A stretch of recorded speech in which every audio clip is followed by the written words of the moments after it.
Dəyərli abituriyentlər, sizin üçün belə bir maraqlı bir fizika məsələsi izahını veririk. Buluq və ling məsələsidir. Deməli, çəkisi 40 Newton olan bir yük buluqda asılmışdır və lingdə tarazıdadır. Bu zaman bizdən F qüvvəsinin qiymətini soruşulur ki, F qüvvəmiz nə qədərdir? Biz birinci məsələnin hesablamasına buradan başlayarıq. Biz həmişə deyirik ki, eyni ipdə eyni gəlinmə yaranır.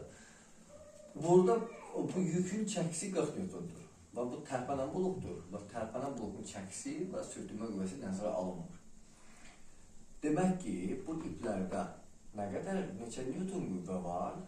20 Newton bu ipdə var, 20 Newton bu ipdə var ki, bu çəkisi, bu yükün çəkisi 40 Newton edir. Deməli, biz tapdıq ki, artıq buluqun sağ tərəfindəki ipdə yaranan gəlinmə qüvvəsi 20 Newton. İndi isə buluq məsələsini həll edirik. Keçirik lingə. Biz dedik ki, lingin tarazlıq şərti hansı şəkildədir? Saat əqrəbi istiqamətinə fırlanan qüvvə momenti ilə saat əqrəbinin əksi istiqamətinə fırlanan qüvvə momentləri həmişə bir-birinə bərabər olmalıdır.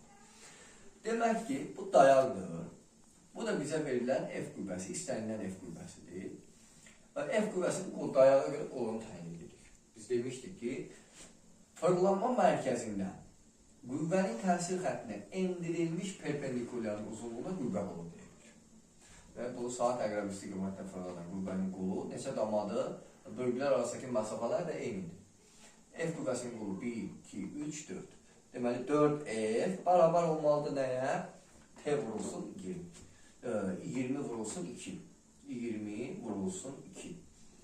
Bu zaman 4F bərabərdir 40'dır. F bərabərdir 40 bölünsün 10, 40 bölünsün 4 və F bərabər neçə Newton eləyər? 10 Newton eləyər.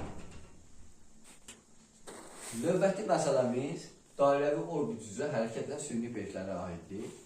Və bildiyimiz kimi burada çox abituriyentlər səhvə yox verir. Fikirləşir elə belə bir disk görür, deyilir ki, bu iç-içə olan diskdir və periodları eynidir. Əziz şagirdlər, nəzərə alın ki, burada nədir? Dairəvi orbit üzrə hərəkət edən süni peyklərin dövr etmə periodlarının müqayisəsini istəyir. Yəni, hərəkət edən süni peyklərin dövr etmə periyodu müqayisəsini istəyir. Bu zaman biz Kepler qanunu şəklində yazarıq və süni peyklər üçün sürətin düsturu V bərabərdir kök altında J vuraq N bölünmüş R'dir. Və bizdən istədiyi perioddur. Periodların müqayisəsini istəyir. T1, T2 və T3. Periodun düsturunu yazırıq. T bərabərdir 2 pi R bölünsün V. Biz birbaşa yazdıq. V bərabərdir 2 pi R bölünsün T düsturundan. T'ni tapsaq 2 pi R bölünsün V edirlər. Və gətirib, baxın, bu sürətin yerinə bizə verilmiş birinci kosmik sürətin düsturu ki var, onu istifadə edirik. T bərabərdir kökü 2 pi R bölünsün kök altında J vuraq N bölünmüş R. Və bu yuxarı qalxacaq, bərabərdir olacaq 2 pi R kök altında R bölünsün kök altında J vuraq N. Və biz burada hər tərəfi kvadrata yüksəltsək, alarıq ki, T kvadratı bərabərdir 4 pi kvadratı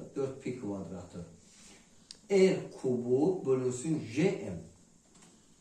Və müqayisədə deyərik ki, periodun kvadratı ilə radiusun kubu düzgün tənasibdir. Yəni, radiusu böyük olan periodu da daha böyükdür. Kepler qanununda bu şəkildə baxın. T1-in T2-yə nisbəti bərabərdir R1-in R2-yə nisbətinin kubu T1-in T2-yə nisbətinin kvadratı. Və dedik ki, radiusu ən böyük olan, yer səthindən ən böyük uzaqda olan hansıdırsa, onun periodu daha çoxdur. Ona görə də deyərik ki, T3 böyükdür, T2 böyükdür, T1. Bu qədər, çox sağ olun izlədiyinizə görə. Təşəkkür edirəm.